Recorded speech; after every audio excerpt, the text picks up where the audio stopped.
Gemmy. Thank you for joining me for your April Astro Tarot Forecast. I am using the Enchanted Forest Tarot, and I've already fallen in love with it. It's looking just like the woods behind me. And please watch your sun sign, your rising, and your moon sign for a full dose of the cosmos for the month. On April 3rd, Venus, the planet of love and prosperity, enters your sign, Gemini. Extended period of time through August 7th.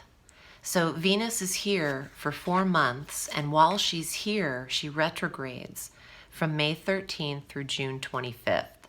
So she is in the first house of self and physical body, and you receive the smoothing and soothing energy of Venus aesthetically, honing in your appearance and presenting you to the world for 4 months. So this is a beautiful, attractive placement in the cosmos for you, Gemmy. You are attracting the right people to you and attracting a ton of potential suitors. And we don't know if all of them deserve a day in court, but they're going to be around anyway. Trust me, I get it. On the 4th of April, Jupiter and Pluto form an exact conjunction at 24 degrees of Capricorn in your intimacy sector. Yikes. So Jupiter, grandiose, most expansive energy we have. Pluto, intensity and loss and harshness and destruction. That combination together for that one day in your 8th house of shared resources, debt, other people's debt, sex, intimacy, death. There's so many different ways this could play out. A few of them would be, this is not the day to use any type of credit card. Watch your statements and what you're being charged, and any debt scams or what is it called? Oh, fraudulent activity on credit cards, etc. That's all applies to this day. There could be a big purchase that wasn't yours with Jupiter, Pluto conjunct in the 8th house. This is also a day you could hear of someone's passing. You know, I don't wish that, but this is just a way to interpret this. And it could also be a day that you cut the cord on an intimate connection. All of this is being done to serve your highest good. And even when something annoying happens, like a false credit card charge, it's being done to keep you on your toes here. I'm getting like, you shouldn't rest on your laurels because everything's usually smooth in that area. It's just being brought to your attention so you stay on your game here. On the 7th of April, our full moon occurs at 18 degrees of Libra. There is a culmination and an awareness in your romance sector. Gemini, I think, Geminis are meeting people, and if you're not already in relationship, you have the lovely job of discerning who's full of it and who isn't. Gemini has a bit of a detective feel in the romance department, and your full moon here is an indication of that, where it illuminates you're given your binoculars. That's where you do your investigating, and this is the 5th house of attraction and passion. For those of you who are pregnant, this is the date for giving birth, the 7th of April. There's a culminating energy in the 5th house of children. So, what's next? The 11th of April, Mercury, your ruling planet, enters Aries, which works for you. This sextiles any planetary positioning you have with Gemini, because Aries is 2 signs away from you. That filters harmonious energy 60 degrees away from Gemini into that sign. Mercury, the communication planet, is in your 11th house of the internet from April 11th through April 27th.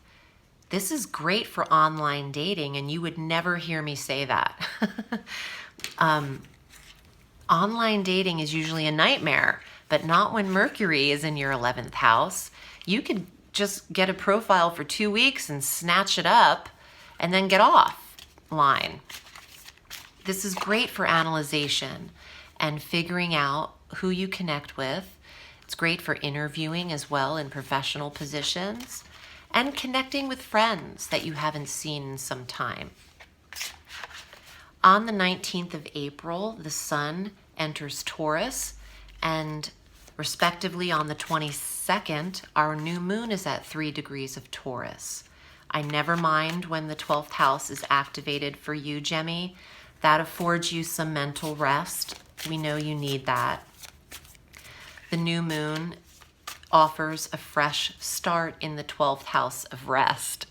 So 6 weeks prior to anyone's birthday is usually when you hone in on a more quiet time and reflect for the full year that has passed.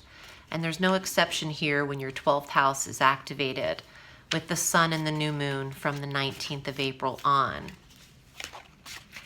Let's see what's here in the tarot for Gemini for the month. And if you'd like a private reading, I'm at audreyalison.com. I read all through the week, and I have got a few collaborations happening for spring, so please check them out. Seasons in Stone Vernal Equinox bracelet is available March 20th, and the Goddess Planner from Mother House of the Goddess and Marissa McCall is available effective immediately, the season of spring and the full planner for the year. And I've written the astrology and the tarot divination for the planner. So Gemini, here are your cards for the month. Ooh, Moonlight. The Moonlight, that's the moon in the tarot, Roman numeral 18. Well, emotional energy, psychic ability, clairvoyance, the full moon in your 5th house of romance and children, illuminating what needs to be seen. And the moon is also the sign of Pisces in the tarot. So there could be a Piscean energy that surrounds Gemini. 2 of challenges. The challenges are the swords cards in this deck. And he's facing himself in that mirror in the forest and has to come to some truths. Which road, which path in the forest does he take? It's time to be honest with yourself. There's 2 reflections. If you see the reflection of the moon in the water and then the reflection of him in the mirror, Gemini needs to take a close look, and maybe Gemini doesn't know if they like what they see in the mirror. If you don't, you can always fix it.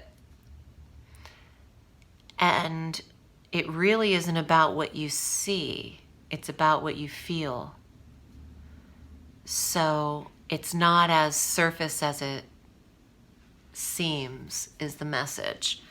Okay. Oh, if you're fixing your face, make sure you're fixing your insides too. That makes sense. All right, the Hermit. You require some downtime, and even though Gemini always gets the rap for being the social butterfly, half the time Gemini really isn't that social. 50% of the time they know how to put on a good face. But some Gemmies require downtime like the Hermit. And he's in his cave with his lantern on, and he's reading his books he loves, and this could be your own special world that you create, Gemini. And some of you need your own workspace cleaned and tidied. Get your she sheds ready. Let's see what else is here. Oh, the 10 of Spells. These witches are in a line. Look, they look like they're coming right in from the forest. You're always taking on enough for 2 people. The 10 of Wands says, this is true. You have way too many irons in the fire, and don't stress yourself out. Don't take on more than it's capable of one person handling. And I know you're built for two, Gemmy, but you might be taking on 4 people's loads of work here. So the Hermit requires downtime. Gemini could be exhausted in April.